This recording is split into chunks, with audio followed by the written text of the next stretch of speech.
Señores, qué entusiasmo con este programa, porque esta canción, señores, francamente levanta un muerto, ¿eh? Esta es una de las canciones del puñado que tengo, que si hay algo así que yo estoy deprimido, que casi nunca me pasa, o estoy cansado o triste, la pongo y esta canción a mí, francamente, me saca de donde me encuentre. Este es el difunto, el finado Robert Palmer. Esta pieza que se llama Bad Case of Loving You, Doctor, Doctor, y es una canción con la cual hemos comenzado aquí. ¿Por qué razón, señores? Por el hecho de que dice Doctor, Doctor, tengo un caso de mal de amores. En este programa que se llama El Ático de Pepe, aquí en WAQI 710 Ramavira Grande, soy tu amigo y servidor Pepe Forte. Ulises Calzado me acompaña. Y señores, he comenzado con esta canción y todas las canciones que tenemos aquí hoy, a nivel de cortinas de entrada y de salida, todas las canciones todas que traje aquí hoy tienen que ver con los doctores y con los médicos, porque señores, hoy es el día 3 de diciembre, hoy es el día del médico, es el día de la medicina panamericana, y por supuesto que quiero comentarte primero en este programa, con tu amigo y servidor Pepe Forte, de dónde es que sale la fecha. Esto brevemente, a modo de introducción. El programa que tenemos hoy, lo que quiero hacer es un recorrido de este corte, de estas propuestas que hace este programa, de corte nostálgico. Quiero llevarte como si yo fuese un tren que va por una línea, y mi tren va a ser la narrativa de mi persona, de mi experiencia, camino a la nostalgia, camino al recuerdo. Para eso son las fantasías de este programa que se llama El Ático. Y al lado de ese tren hay otra línea, que es la tuya, con tu tren ahí, y ahí justamente en esa línea, pues tú de manera paralela, yo te voy a provocar para que tú vayas desarrollando con tu mente la misma experiencia que tengo yo de recuerdo, tú lo vayas desarrollando, lo vayas teniendo ahí. ¿Y qué cosa es? El tema que tenemos hoy aquí va a ser bonito, interesante. Va a ser que quiero que tú recuerdes conmigo, o bien la primera vez o las primeras veces cuando éramos niños, cuando nos llevaban al médico. Ahí está mi querida Loli, la dama de la mariposa que está mirando ahí. Antes de llegar a ese punto bonito que es el tema que tenemos hoy, vamos a comentar aquí lo del Día del Médico. Ocurre que la Confederación Médica Panamericana, u OPS, aconsejó celebrar el día 3 de diciembre de cada año el Día del Médico en honor a Carlos J. Finlay Barrés. Carlos Juan Finlay Barrés. Para mis compatriotas cubanos, que desde que somos niños le decimos Carlos J. Finlay. Lo correcto sería sea Finlay, porque es un apellido en inglés, pero no importa. Carlos Juan Finlay Barrés, nacido en Camagüey, médico científico cubano que descubrió que la transmisión de la fiebre amarilla era ocasionada por el vector intermediario, el mosquito Aedes aegypti. ¿Qué significa esto? Pues en latín significa pues el egipcio desagradable, es el nombre científico que tiene este mosquito pillo.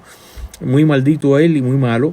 La decisión fue tomada en el año 1953 durante el Congreso Panamericano en Dallas, en Texas, en Estados Unidos, y la declaración oficial rezaba, escúchate, la traje para ti, la declaración oficial de la Confederación Médica Panamericana para decidir que el día 3 de diciembre fuese el Día de la Medicina Panamericana y por tanto el Día del Médico.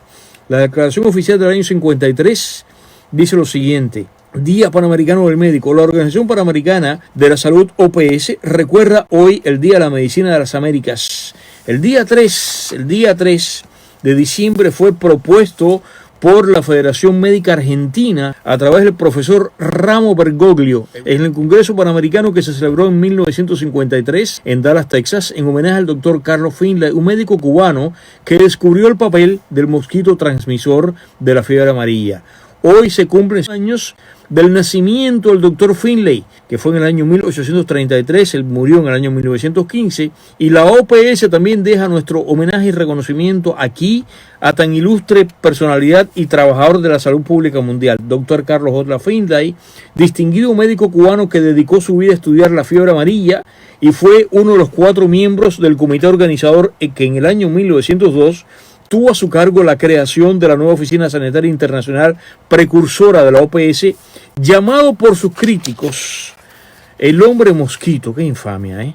Finlay había aducido desde el año 1881 que el mosquito era el único vector de la fiebre amarilla, pero nunca pudo probar su teoría.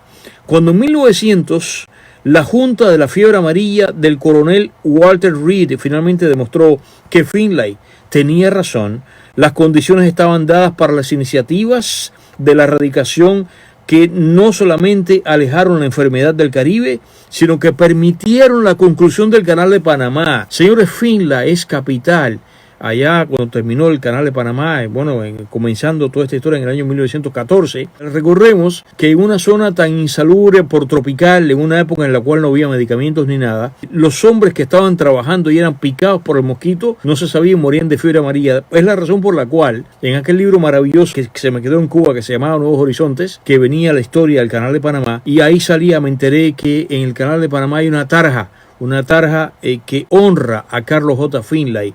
Como qué orgullo además para toda Latinoamérica, pero especialmente para los cubanos, tener una personalidad del corte de Carlos J. Finlay, sin el cual no habría sido posible que el Canal de Panamá se terminase, gracias a que él descubrió que el mosquito, que era el que enfermaba a la gente, era el causante de la transmisión de la enfermedad. Así, la Organización Panamericana de la Salud, OPS, es el organismo especializado de salud del sistema interamericano, encabezado por la Organización de los Estados Americanos, OEA, y también está afiliada a la Organización Mundial de la Salud, que es la OMS, desde el año 1949, de manera que forma parte del sistema de Naciones Unidas. Tiene su sede en el Distrito de Columbia, en Washington, D.C., y está dedicada a controlar y coordinar políticas que promuevan la salud y el bienestar de los países americanos. La Secretaría de la OPS es la Oficina Sanitaria Panamericana, que funciona a la vez como oficina regional de la OMS para las Américas. La entidad fue creada el día 2 de diciembre del año 1902 en la primera Convención Sanitaria Internacional celebrada en el Distrito de Columbia, siguiendo la resolución de la Segunda Conferencia Internacional Americana, y la OPS es reconocida como organismo especializado de la OEA en 1950. Corporativamente hablando, el organismo funcionaba anteriormente bajo otros nombres como la Oficina Sanitaria Internacional de 1902 a 1923, después se llamó Oficina Sanitaria Panamericana a partir del año 1923 y finalmente cambió a su actual nombre de 1958, conservando su secretaría la denominación de la Oficina Sanitaria Panamericana. Por tanto, si tomamos como fecha de su fundación la original del 2 de diciembre del año 1902, en la cual estuvo Finlay, la organización tiene ya 117 años de existencia y opera en 36 países de América, y su actual directora es Carissa Faustina Etienne, nombrada al cargo desde el año 2003 y es una reconocida doctora dominicana. Desde el año 1909 hasta el presente, incluyendo a la doctora Etienne, ha tenido 11 directores en su historia, 4 de ellos norteamericanos, que fueron los 4 primeros, 1 de Chile, 1 de México, 1 de Brasil, 1 de Barbados y 2 de Argentina. Sin embargo, a pesar de la decisión, algunos países del continente observan el Día del Médico en distintas fechas. Por ejemplo, Bolivia lo celebra el día 13 de septiembre. Brasil el día 18 de octubre en honor a San Lucas, que es el santo patrón de los médicos, San Lucas, y por tanto San Lucas en esta serie de programas que tenemos acá explicando santos, San Lucas en el Evangelio. Vamos a hacer un programa dedicado a San Lucas más adelante. Costa Rica lo celebra el día 11 de octubre. El Salvador lo celebra el día 14 de julio. México el 23 de octubre. Venezuela el 10 de marzo. Ecuador el 21 de febrero. República Dominicana el 18 de agosto. Y Estados Unidos lo celebra el Día del Médico el día 30 de marzo, porque ese día del año 1842 fue cuando por primera vez se administró la primera anestesia quirúrgica a un paciente. Las distintas observancias de estos países citados y otros que no mencionamos responden a celebraciones médicas locales o nacionales. Habiendo dicho esto, quiero por supuesto que felicitar hoy a todos los médicos que conozco, a todos los médicos del continente, a todos los médicos americanos, a todos los médicos cubanos, los de antes y los de ahora, pobrecitos los de ahora, que son empleados como mercancía, los envían por ahí, los explotan muchísimo. Ellos, en el afán de darle un poquito mejor vida a su familia, salen a países en los cuales nunca habrían querido estar y allí los explotan, y con ese dinerito regresan a Cuba con una serie de cositas y qué sé yo. Los pobres médicos cubanos fabricados ahí por tuberías, lo cual no se hace. Así que los quiero saludar. Ahora bien, y además los médicos que habitualmente hemos tenido aquí en esta emisora, que se anuncian acá, que tienen sus espacios acá, así que a ellos también un abrazo para ellos. Ahora bien, en lo que me queda ahora en este momento y un poquitito del segmento que viene, hoy lo que quiero hacer es un recuento contigo bonito, nostálgico, de cuando tú ibas, cuando mamá, porque uno primero no va al médico, a uno primero le llevan al médico cuando es niño. Y lo que quiero hacer es, sobre todo, yo voy a hacer mi narrativa, y tiene que ver por supuesto con mi experiencia de mis primeras visitas al médico cuando yo era un infante, era un niño que me llevaba mi mamá o me llevaba mi abuela. o ambas inclusive.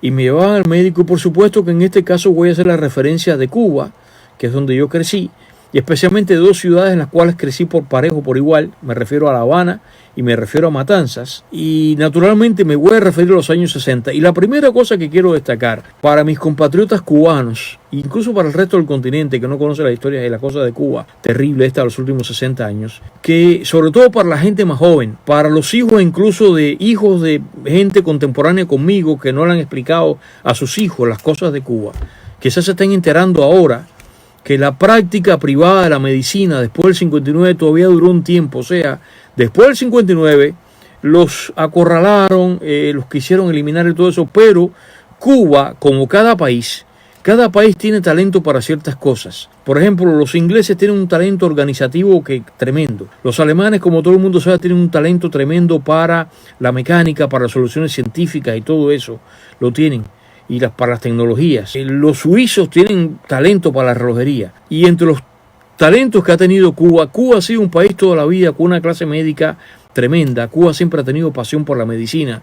Cuba siempre ha tenido grandes médicos. La razón por la cual las dos grandes figuras de Cuba, si tú te vas a un anuario o consultas los anales de la historia, te vas a encontrar con que Cuba, quitando a nuestro querido Martí, que es una figura grande, inconmensurable, pero el punto que voy es que de esas figuras prominentes, cuando tú vas a la historia de un país y te encuentras que un país tiene 5 figuras grandes, tiene 6, 7, Estados Unidos tiene un montón. Si te vas a las consultas de Cuba, te encuentras con que Cuba tiene solamente 2 grandes personalidades de talla mundial, o sea que desborda o está por encima de la norma.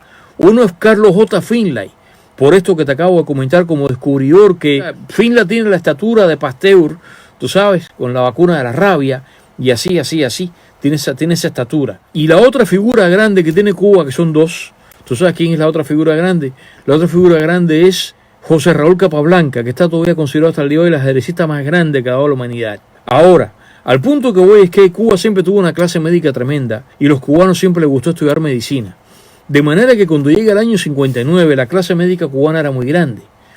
¿Y qué es lo que pasa? En el 59, esa clase médica profesional tuvieron que respetarla a la fuerza y dejarla ahí. Por eso es que yo crezco todavía, que mi padre lo pagaba. Las clínicas mutuales todavía existieron en Cuba un tiempito al principio, pero la clase médica privada, hasta que desapareció, se mantuvo ejerciendo privadamente la medicina, a diferencia de los médicos graduados de la Revolución, a los cuales ya por ley no se les permitió el ejercicio privado de la medicina. Estos médicos del pasado sí. Yo quiero recordar aquí hoy, a ver si me están escuchando, si están en Cuba, si están acá. Cuando yo estaba en la primaria, en 4º y 5º grado, yo tuve 2 compañeritos de clase que sus papás eran médicos privados. Por cierto, ambos, voy a decirlo, eran negros cubanos, que hay tanta propaganda, que si la discriminación y que no sé qué. A ver si se acuerdan, ¿no? Mi querido amigo Ricardo Peralta, que su papá era médico, el doctor Peralta. El otro era mi amigo Reina, que tenían ambos la consulta allí en la barriada, en La Ceiba, en Puentes Grandes, por ahí.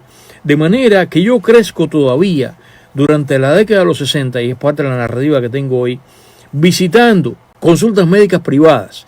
Y este es el punto que voy. Básicamente, yo tengo 2 universos de ese mundo, y lo que quiero es compararlos contigo, que tú me recuerdes esa época y otra. Básicamente eran 2 médicos distintos, en el sentido que uno era más joven que el otro era más viejo que el otro. Puedo mencionar aquí, entre La Habana y Matanza, estaba el doctor Aceituno, estaba Beato, estaba Tapia en Matanza, que era famosísimo. Y en Matanza, comenzando por Matanza, que son mis primeros médicos así, estaba este médico que se llamaba Juanito Flor Organes, que tenía la consulta, ya se me empieza a olvidar Matanzas, tenía la consulta, ¿dónde? La tenía para los matanceros, atención, que están aquí y allá. La consulta se encontraba, si no me falla la memoria ahora, estaba en la calle Milanés, después de Santa Teresa, creo que viene a Manzaneda, estaba ahí entre Manzaneda y la otra. Estaba por alguien de Matanza, me llame y me diga la dirección. Ahí estaba la consulta. Una casa vieja de esa que daba a la calle, que tenía una casa muy vieja que tenía zaguán. Lo que tenía zaguán, te acuerdas, con Z. Y a mí me maravillaba porque mi abuela es la que me llevaba a mí a ver, que era amigo de ella. Eran 2 hermanos, Flor Organes. Este era amigo de mi abuela me llevaba a mí ahí. Y este señor, para sacar el carro que lo metía en el zaguán, tenía un par de rampitas de madera que los colocaba en el borde del contén.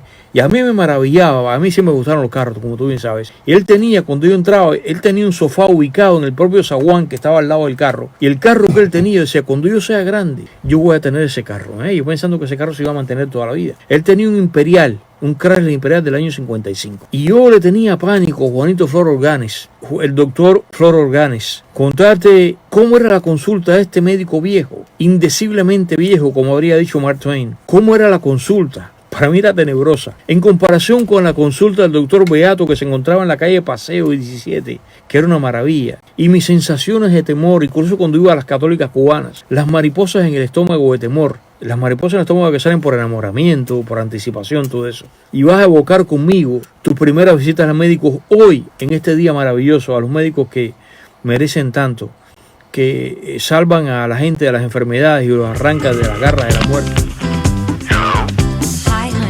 Está mirando en este momento nuestro querido amigo Ricardo Fernández Daroca desde España, a esta hora desvelado.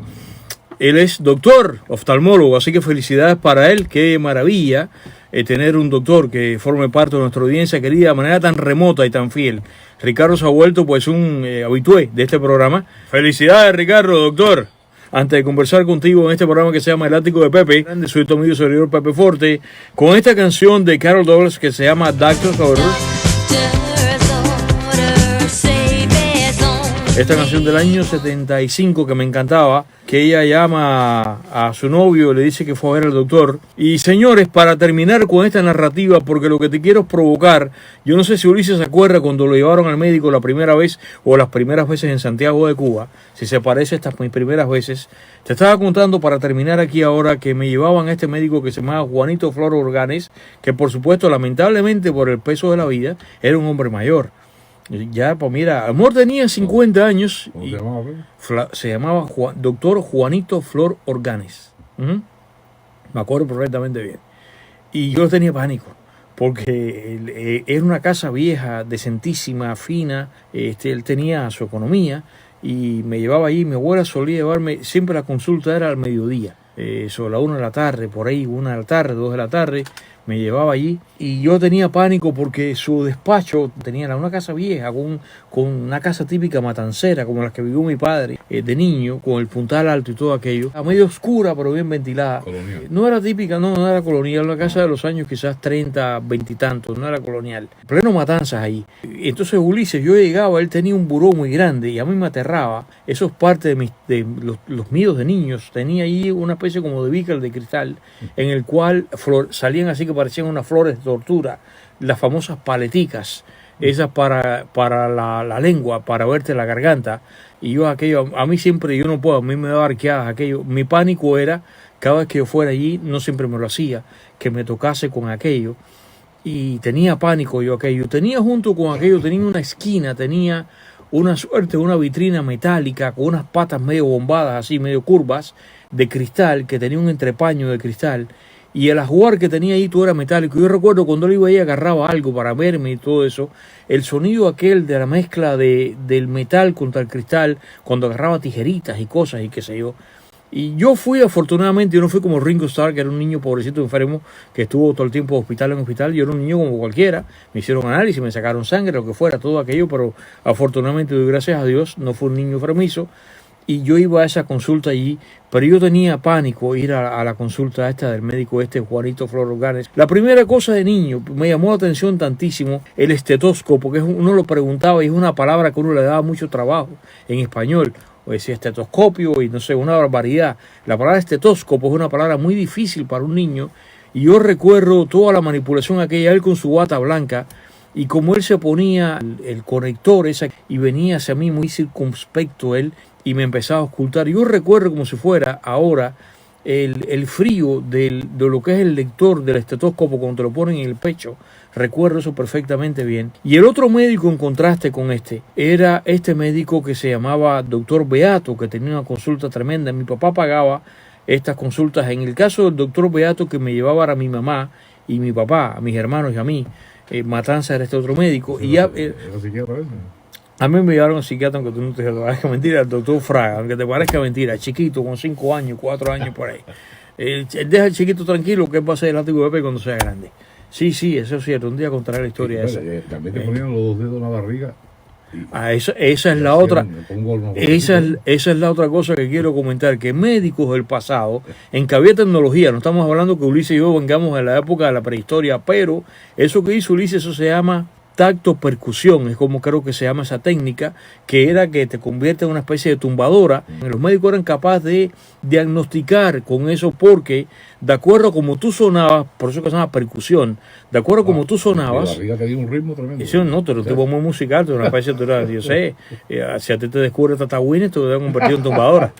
Y entonces venía a tocar ahí y tocaba, y entonces sobre todo con el sonido como tú sonabas, y la otra cosa que como él iba presionando de acuerdo con la consistencia del tejido, él podía determinar si había inflamaciones. Eso formaba parte, como dice Ulises, de que el médico te tratara de esa manera. Y el martillito en la rodilla. Nunca, eso para los locos, no, a ti te lo hicieron. Sí. Entonces tú estabas peor que yo. ¿Qué cosa eso peor que yo. Eso para ver cómo están los reflejos. Bueno, no sé, a mí nunca me hicieron eso. ¿No? Para que tú veas eso, no. ¿Y qué se ponía en la cabeza? Que era una cosa redonda. Una luz. Abre la boca. Sí, para mí me operaron así, okay. De nariz, garganta y oído. Sí, de chiquito. ¿Cómo se dice que se ocupa de eso? Hombre, ese no se me olvida nunca. Otorrinolaringólogo. Otorino. No es rino. No es rino. No, rino es rinoceronte, es otorino. Okay. Como dice Tres Patines, dice, a ver, como le dice el juez, bueno, peor, como le dice el juez a Tres Patines, no. A ver, y entonces él dice, él decía lo que le daba la gana y dice Tres Patines tremendo. Otorino naringólogo, que sepa yo. ¿Estás seguro que no es otorrino naringólogo? Que yo sepa con R, no con R. Vamos a ver, aunque mira, que nos llamen los oyentes y nos digan. Para acabar aquí ahora. El apellido López Rosa, tiene que ver con el tuyo. Que también López Rosa. Sí, uy, eso. Flor Organes. Entonces eran jardineros. ¿Te da familia, chico? Sí, era porque tú tenías cabeza de maceta, me imagino yo. Debe ser algo así. Por ahí, pero mira qué coincidencia esta. El médico de origen en Santiago de Cuba y el mío está en Matanzas. Ahora, para ir al otro ahora y conversar contigo, el otro que me encanta, este sí me gustaba, era Beato. Porque Beato tenía, y esto es un detalle interesante que quiero comentar, tenía una oficina espectacular en un edificio modernísimo en La Habana, en el Vedado, en la calle Paseo. Estas son las cosas que escuchen bien para mis amigos que tienen los hijos que son más jóvenes y todo eso. La desgracia esta de Cuba en el 59, ya en el 59 empezó, pero hubo cosas que se quedaban como, demoró un tiempo, ¿no? Yo recuerdo cuando mi padre y mi madre me llevaban a la consulta del doctor Beato, que era modernísima, me encantaba, era como entrar en Estados Unidos. Era una oficina, y la del doctor Fraga en el Vedado también modernísima, tenía alfombra en el piso, qué maravilla. Y a ese doctor nos llevaban de noche, como a las 7 de la noche, era tan día de noche. Y la sala era modernísima, con un sofá de los últimos, los años 50. No tenía luz así completa, sino que tenía una lámpara de pie. Y el techo bajito, una maravilla, un ventanal que se miraba hacia afuera. Y la secretaria, qué mujer, yo estaba enamorado de ella. Qué mujer tan bella, joven, la secretaria del doctor Beato. Una mujer bella, con unas sayas de esos tipos de los años 50 y estos de los años 60. Cariñosísima, ella tan profesional. La consulta tenía aire acondicionado, una maravilla. A mí me encantaba ir ahí porque el doctor Beato era tan moderno, la consulta una maravilla. Y yo lo que creo es eso, que todavía aquella cosa terrible que había comenzado en el 59, en el caso de la consulta, el doctor Beato se quedaba en la puerta afuera. Creo que era de esa manera. Y entonces la otra cosa finalmente que quiero comentar para venir contigo ahora era el hecho de los temores. Cuando a mí me anunciaban que ir al médico, yo no vivía hasta que llegaba a la consulta del médico. Se me producía, cuando yo vi después un día a Michael Bolton comentando que cada vez que él salía a cantar en vivo, la frase americana que es que tiene butterflies in the stomach, o sea, tiene mariposas en el estómago, es ese aleteo, ese cosquilleo que se produce no solamente por miedo, se produce por anticipación, se produce por enamoramiento, por una serie de razones. Y a mí me daba eso, yo recuerdo, me acuerdo, mi papá salía y buscaba un carro, una máquina de alquiler, y desde que yo me sentaba en el carro me empezaba ese cosquilleo, que después lo describió también Michael Bolton, que aquí se describe de esa manera, el cosquilleo ese, el aleteo de las mariposas en el estómago, hasta que llegaba allí. Y era cuando me llevaban, por ejemplo, las católicas cubanas, esa clínica maravillosa que estaba en el cerro, en la calzada del cerro, portentosa, con aquel patio en el medio abierto y todas las maderas que tenía en la entrada y las monjitas y todo aquello. Dos cosas que te llevan, que es el sonido, los sonidos y los olores. Cuando entrabas en las católicas cubanas, había un olor que era, no sé si era cloroformo, no sé qué cosa. A las católicas yo lo temía por las católicas como clínica, ahí te podían sacar sangre. Cuando me daban las católicas podría ser que hubiera análisis, que es una palabra terrible para un niño, los análisis. Si era hacer pipí aquello, no, ok, pero sacarte la sangre era terrible. Ningún niño quiere eso. Entonces las católicas tú llegabas y tenía aquel olor a clínica, que era cloroformo, no sé qué cosa era. Entonces junto con eso, cuando yo entraba, las católicas eran una especie como de santuario, porque era muy silenciosa por dentro, era como una especie de convento, pero a la espalda estaba la calzada del cerro y había los ruidos del tráfico vehicular de la calle. Yo recuerdo todo esto, esta mezcla de sonidos y dolores de las católicas cubanas. Así que esto forma parte, señores, de la guarda de mis recuerdos de las primeras veces que uno fue al médico.